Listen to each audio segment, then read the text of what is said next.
My name is Sarah Miller, and I am a 42-year-old single mom living in a quiet suburb of Milwaukee. I have one stepson, Ethan. He's 19, smart, observant, and more grown up than I like to admit. Since his father left when Ethan was just 5, it's been just the two of us. I tried to give him everything I could: stability, love, consistency. But the truth is, there were moments when I barely held it all together. I kept my struggles hidden, wore a smile that sometimes felt too heavy, and lived day to day with a heart full of worry and a home full of love. For the most part, Ethan and I had a close bond. We had our routines, inside jokes, Friday night movie marathons, and pancake Saturdays. He was never a difficult kid. Sure, he had his moods and attitude like any teen, but he never gave me real trouble. That's why what happened that night was so unexpected, so jarring, and yet somehow so revealing. It was a cold Thursday evening in February. I had just come back from a long shift at the diner where I worked as a waitress. I was exhausted. My feet ached, my shoulders were tense, and the only thing I wanted was a hot bath and a moment of silence. Ethan was in his room supposedly finishing his English project. I had texted him earlier reminding him not to stay up late.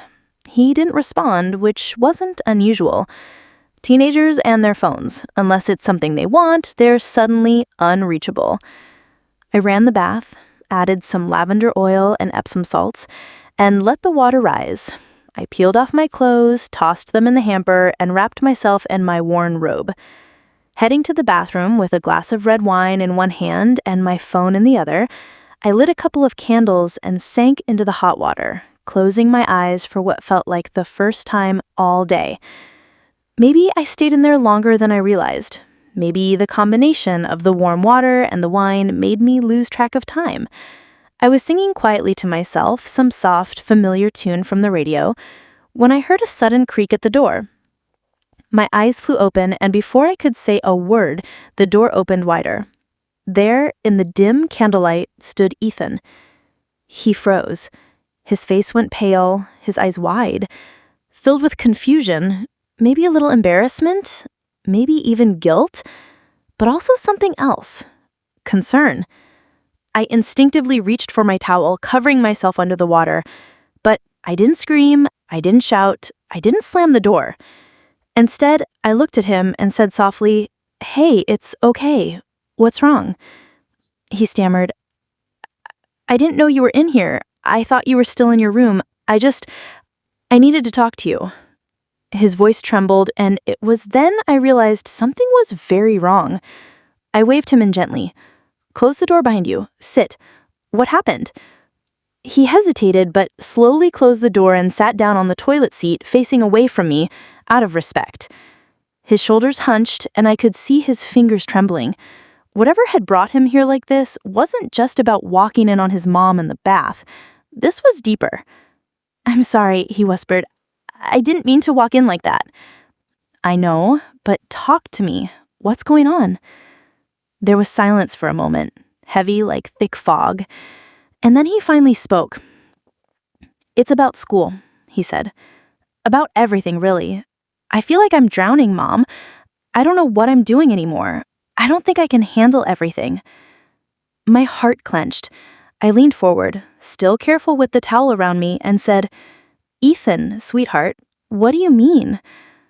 "I got a letter from the school today," he said. "I didn't want to show you. My GPA dropped, I failed the last math test, and I've been skipping gym. I've been getting these awful headaches, and I can't focus. I thought I could keep it together, but it's like no matter how hard I try, I keep messing up. I didn't want to disappoint you." Tears pricked the corners of my eyes. "Ethan, you could never disappoint me. Never. I saw you working so hard, Mom. You come home late every night. You never complain. You still make time for me. I thought I had to be strong too. I thought if I showed you I was falling apart, you'd feel like a failure. I couldn't take it anymore." I stood, pulled my robe tightly around me, and stepped out of the tub, water dripping on the floor. I knelt in front of him and took his hands in mine. "Ethan," I said softly, "you don't ever have to hide from me. You're my son. I don't expect you to be perfect. I expect you to be human. And human struggle. That's not weakness. That's life." He looked up, finally meeting my eyes. His cheeks were red, his expression raw. "But I didn't want you to see me like this." "And yet," I said softly, "you walked in on me at one of my most vulnerable moments, and I didn't push you away. Do you know why?" He shook his head. "Because you're my child. And if you can't come to me when the world is too much, then I failed in giving you the kind of home I promised.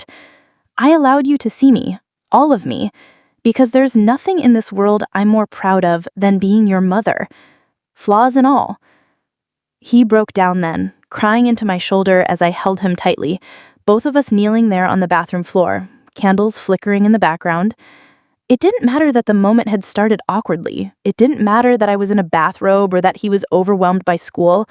What mattered was that we found each other again in our vulnerability. That night, after he calmed down, I made us both tea and we sat on the couch with a blanket between us. He opened up more than I ever expected.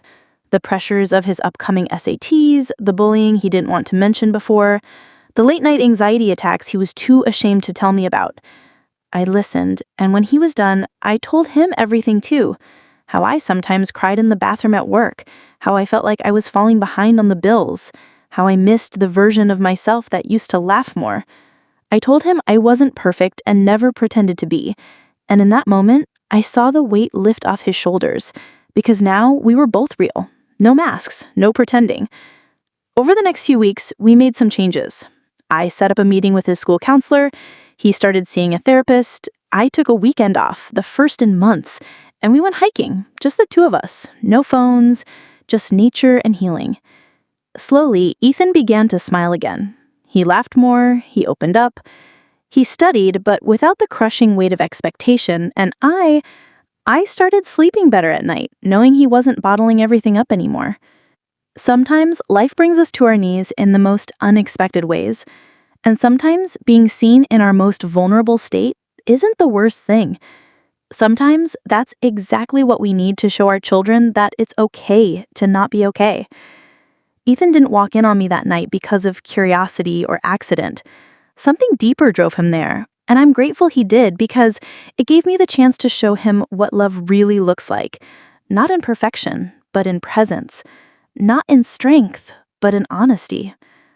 My son was shocked when he saw me that night, raw and unguarded. But I allowed him to stay, not because I didn't care, but because I cared so much. And in allowing him to see me, I gave him permission to be seen too. That night changed us, not because of what was seen, but because of what was shared. And if that's what it took to remind both of us that vulnerability isn't weakness,